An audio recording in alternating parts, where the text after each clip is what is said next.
Hello guys, ang video natin ngayon magtatabas tayo ng gasket. Kasi yung gasket nito ng pit-trap namin nawala. Iwan ko, hindi nilagyan ng mga taga-contractor, yung mga nag-construct dito sa building.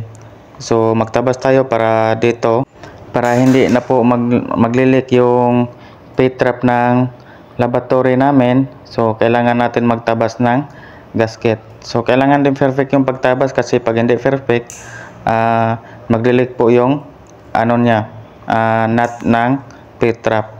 So madali lang to magtabas.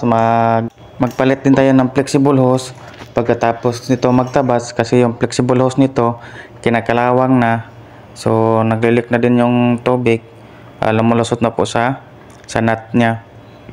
Dalawang gasket lang tatabasin natin para hindi po lumuluwag yung nut, para walang tubig na lumalabas. Kasi nung nakaraan nilagyan lang to ng sealant ng mga taga-construction, yung nag-install dito.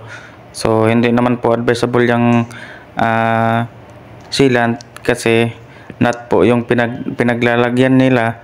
So ang mahihirapan ang maintenance po dito. So ito po paglalagyan natin. So maraming salamat po sa panonood at sa walang sawang suporta.